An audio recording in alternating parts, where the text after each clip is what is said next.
कानपुर शहर की सीसामऊ सीट पर हुए उपचुनाव में इस बार समाजवादी पार्टी और बीजेपी के बीच कांटे की टक्कर है। बीजेपी सीसामऊ सीट पर 28 साल के सूखे को खत्म कर कमल खिलाना चाहती है, तो वहीं मुस्लिम बाहुल्य इस सीट पर सोलंकी परिवार की बहू भी कड़ी परीक्षा है। पूर्व विधायक इरफान सोलंकी को आगजनी मामले में 7 साल की सजा मिलने के बाद उनकी सदस्यता रद्द होने से सीसामऊ सीट पर उपचुनाव हुआ है। समाजवादी पार्टी ने इरफान सोलंकी की पत्नी नसीम सोलंकी को मैदान में उतारा है और उनका मुकाबला बीजेपी के सुरेश अवस्थी से है। सीसामऊ सीट पर पिछले 25 साल से समाजवादी पार्टी का कब्जा है। ये सीट दोनों ही पार्टियों के लिए कितनी अहम है, इसका अंदाजा इस बात से लगाया जा सकता है कि खुद मुख्यमंत्री योगी आदित्यनाथ के साथ ही दोनों डिप्टी सीएम केशव प्रसाद मौर्य और ब्रजेश पाठक के अलावा समाजवादी पार्टी की तरफ से अखिलेश यादव, डिंपल यादव, शिवपाल यादव जैसे दिग्गजों ने भी चुनाव प्रचार किया था। वैसे तो कानपुर की सीसामऊ सीट मुस्लिम बहुल्य है, लेकिन दलित वोटरों की अच्छी खासी तादाद उसे निर्णायक बना देती है। बसपा की तरफ से इस सीट पर ब्राह्मण प्रत्याशी वीरेंद्र शुक्ला को मैदान में उतारा गया है। अगर बसपा ने दलित वोटरों में सेंध लगाई तो बीजेपी के सुरेश अवस्थी की मुश्किलें बढ़ सकती हैं। वहीं 2022 के विधानसभा चुनाव में बीजेपी के सलील बिश्नोई सपा के इरफान सोलंकी से महज 3000 से भी कम वोटों में हार गए थे। लेकिन इस बार नसीम सोलंकी ने पति के जेल जाने का मुद्दा उठाकर भावुक अपील किया है और देखना होगा कि इसका जनता पर कितना असर हुआ है।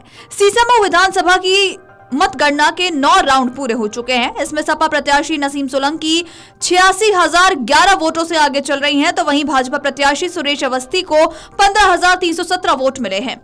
बसपा प्रत्याशी वीरेंद्र शुक्ला को 622 वोट हासिल हुए हैं। अब तक 62,219 मतों की गिनती पूरी हो चुकी है, जिसमें सपा 30,694 वोटों से आगे चल रही है। आपको बता दें कि सीसामऊ सीट पर समाजवादी पार्टी ने पूर्व विधायक इरफान सोलंकी की पत्नी नसीम सोलंकी पर भरोसा जताया है, जबकि भारतीय जनता पार्टी ने सुरेश अवस्थी को मैदान में उतारा है, तो वहीं बसपा ने ब्राह्मण प्रत्याशी वीरेंद्र शुक्ला पर दांव लगाया है।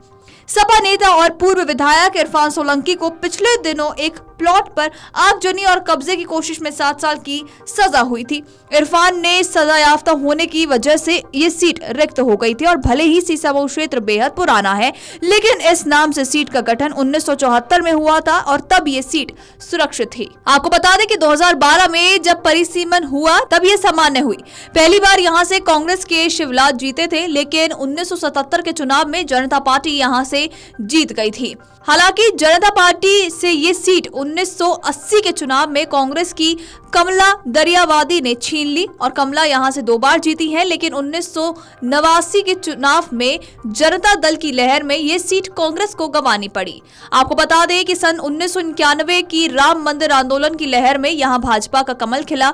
राकेश सोनकर विधायक बने और लगातार 3 बार जीते। तो वहीं 1993 में जब सपा और बसपा का गठबंधन हुआ तब भी भाजपा की ही जीत हुई थी और तमाम कोशिशों के बाद भी भाजपा से ये सीट विरोधी नहीं छीन सके। लेकिन 2002 में भाजपा ने राकेश सोनकर का टिकट काट दिया था।